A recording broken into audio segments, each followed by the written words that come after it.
Okay, so today we've got these YouTube transcripts from Watch and Be Amazed, TM. And one is Bad Boy on Death Row. Right. It's a statin. And we also have like a blank new note thing. But let's just set that aside for now and really like just dive into these let's get into it. YouTube transcripts and see what we can figure out about them. Sounds good. So let's start with Bad Boy on Death Row. Okay. And right off the bat, we get this very interesting opening line. For sure. Is he crazy in the brain? He ain't crazy. Looking at me crazy. Once, I'm screaming, you can't open her head and see what she's thinking. Yeah. Take him away. Wow. Yeah. It's, that's a lot to unpack right there. Yeah. Right away. Yeah. Like just in that one. It's very intense. Yeah, it is very intense. And so fragmented, right? Like almost like someone's thoughts are just like spilling out.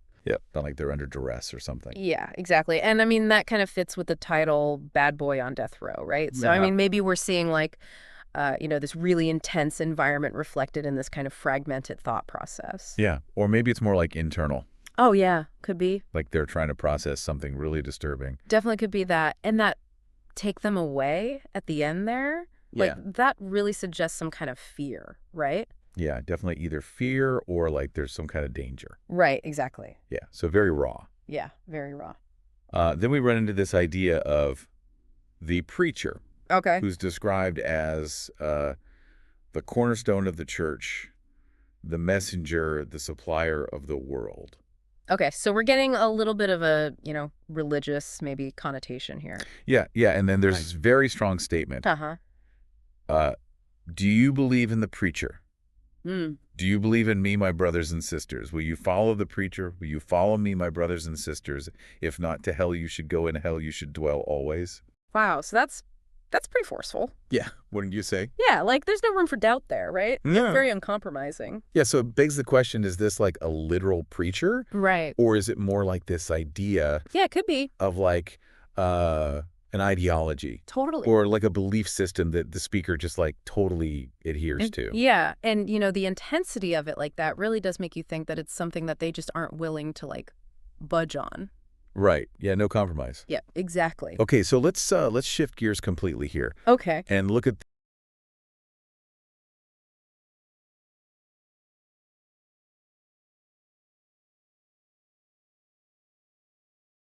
Stop Hatton transcript. Sounds good. And right away, the tone is totally different. Yeah. Very confrontational. Yeah. Y'all motherfuckers hate me like a fat bitch, huh? Okay, so right away we know we're in a totally different world here. Totally. Than we were with that last transcript. Yeah. This is, really in your face. Yeah, it is. And, it does make you wonder if that's intentional. Like, is it designed to kind of grab your attention? Oh, for sure. Right from the start. Yeah. Yeah. So, and then right away we go into these themes of self-confidence. Yeah. Almost like a, assertion of superiority. Right. Your girl is fine, but my girl is finer. No designer. And still, she's flyer. Your crew get high. Well, my crew gets higher already in the sky. Bro, see us pass you by, bro. Fuck what you say. And food boy, you a lie, bro. Yeah, it's like this over-the-top bragging. It is. Right. It really is. Which when you combine it with that aggression at the beginning, it makes you wonder if it's like a defense mechanism. Oh, for sure. Like they're trying to project strength. Right. Because they're feeling like they're being attacked or something. Yeah. And it's something we see a lot online, right? Sure. Yeah. People kind of putting on this front, when they're feeling insecure. Exactly. Yeah. But then there's these sudden shifts in the transcript. Oh, yeah. Like, swear I ain't ganking the ganga, you right? Who the hell is you? No, who the hell am I? Okay, so yeah, that's a big change, right? Huge, yeah. Like all of a sudden we're getting this kind of questioning of identity. Yeah. That kind of cuts through that like bravado that we were just hearing. Right, so maybe underneath all that bragging, there's some insecurity there. Could be. Yeah, and then it seems like we get this feeling again a little bit later when the speaker says, damn, I want to be high, damn, I want to see rich, damn, I wish I could, my equipment in my flight, my light, my dish stud is without like, daddy without no shine. Yeah, and that repetition of without shine really stands out to me. Yeah. It's like there's this sense of lack, like something's missing.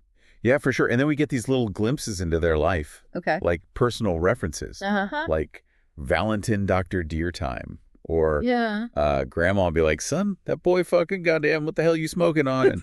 And I miss my motherfuck PIR.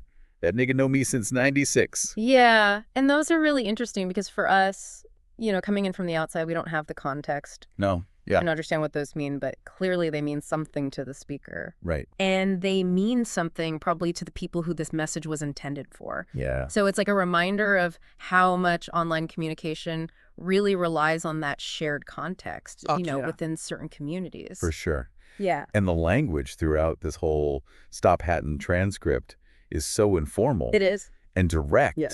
which adds to that kind of raw, unfiltered feel. Definitely. And then there's this recurring line, no shine, no shine, no shine. I'll be like, Jordan, your nigga snitching, looking like Robin, nigga. Why'd you tripping, man?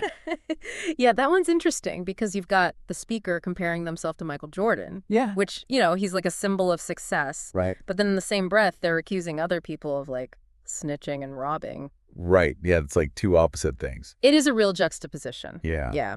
So it makes you wonder what's going on there. Right. Like, are they feeling betrayed by people? Yeah. Or is there something else going on? Totally. And, it's interesting because if you think about the online landscape in general, you see a lot of this kind of juxtaposition, right? Where people are putting out these really strong emotions and ideas, but they're often really contradictory. For sure. Yeah. Yeah. So, I mean, with these two transcripts, we see this really huge contrast. Right? A big contrast. Between that intense, almost spiritual stuff from Bad Boy on Death Row and then this boastful but also vulnerable stuff from Stop Hatton. Totally. And I think that really highlights the kind of range of expression that you find online. Right. You can have these deeply personal, almost spiritual things, and then right next to it, you can have this really aggressive, boastful stuff. Yeah. And it's all kind of mixed together. Yeah, it's fascinating. It is. And it makes you wonder, what can we learn about the people behind these messages? Right. Just from these little glimpses into their lives. Exactly. And do you think these transcripts say something about our society? I think they do. I mean, these online spaces are becoming more and more important Right. in how we communicate and how we express ourselves. Yeah. And so these kinds of raw, unfiltered messages, I think they can tell us a lot about how people are feeling. Right. About their beliefs, about their conflicts. Yeah, for sure. And about how they see themselves in this digital world. Exactly. And that's something that's, it's worth thinking about. As we spend more and more of our lives online, how are these digital spaces shaping who we are? Yeah. And how we interact with each other? It's a big question. It is a big question. Yeah. But it's one that I think we need to be asking. For sure. Yeah. All right. Well, that's all the time we have for today. Okay. But this has been a really fascinating deep dive. It has. So thank you for listening. Yeah, thanks for having me. And we'll see you next time. See you then.